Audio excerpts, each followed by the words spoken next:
Hi, I'm Elliot Trotter here in Palo Alto, California at the 2012 Stanford Invite. I'm here with Zack Smith and Bryan Jones, who have been our open correspondents for this tournament, part of the Sky 2012 College Tour brought to you by Spin Ultimate. So guys, tell me about this event. What have you seen?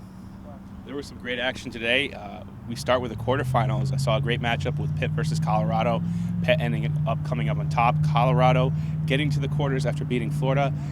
Tried to really rely on Jimmy Mickle, just couldn't, and Alex Thorne and Tyler DiGirolamo put the team on their back for Pittsburgh and ended up advancing. In the other quarterfinals, we saw Cal Poly SLO versus Carleton College, and SLO doing a great job making quarterfinals, really relying on Peter Rains, Jake Juzak, and Mike Founds. And that reliance, having to rely on those three players for the entire tournament, they were clearly out of gas by the time Carleton rolled around, and those guys bring their legs and their balance system. It's really hard to play defense against those guys. Carleton also had Phil Bowen, who was their head coach. He wasn't at warm-up, and he made their attack so much more balanced and so much more calm. And Jonah Hursk, who came, and having him allowed Sam Keller to be on the D-line and really brought more of a weapon for that defense once they got the turn.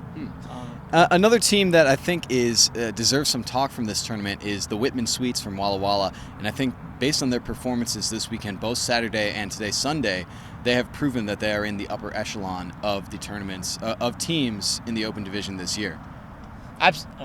We have them ranked highly for a reason. They have a lot of returning guys. Jeremy Norton, Jacob Janin played well. Ben McGinn is a senior as well.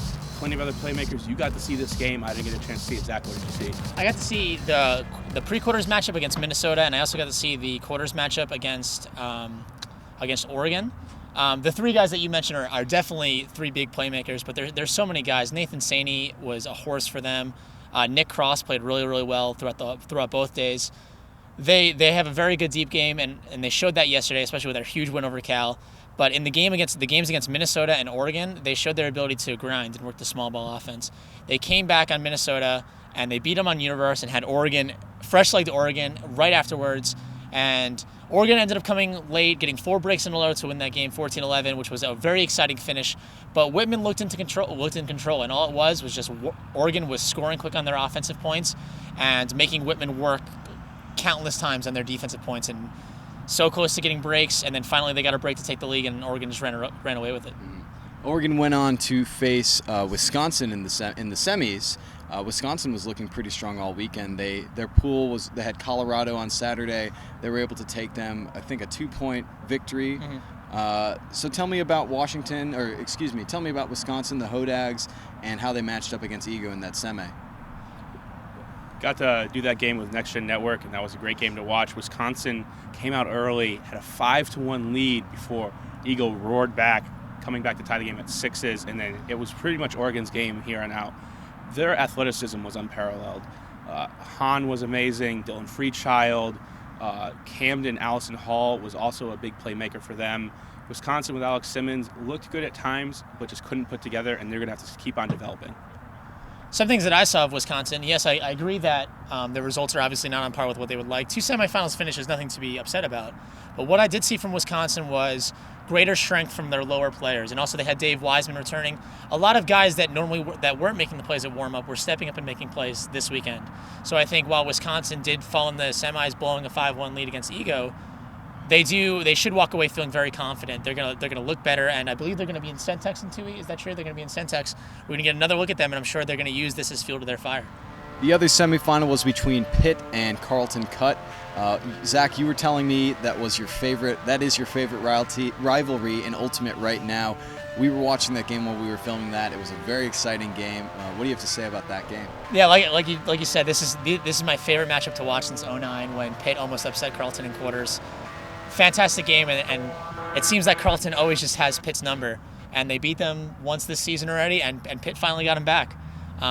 There were very few breaks in this game. Carleton was able to get a couple breaks late and take the lead, and it was 14-14 heading to Universe Point.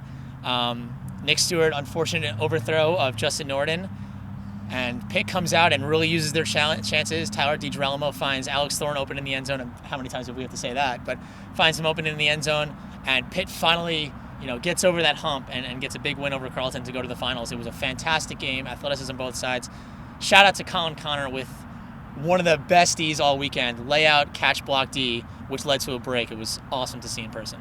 We've been talking a lot about Pitt and their consistency, their calm out on the field. They were showing that at warm-up.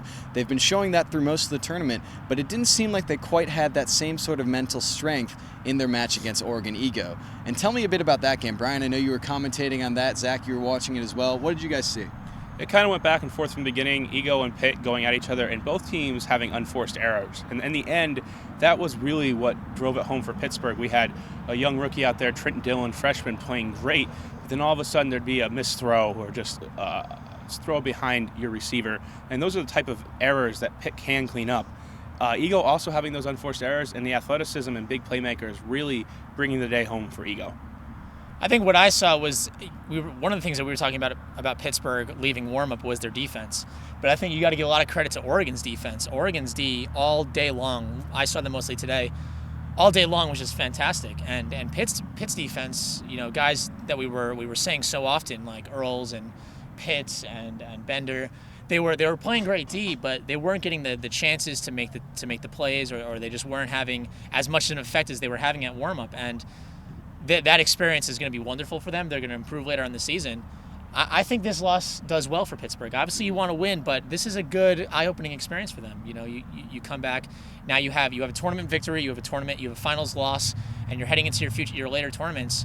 They're going to be playing in Easterns later in the season, where they're going to have to dominate, and it's a really good building block for them. It's something to keep them fighting and keep them working for the rest of the season.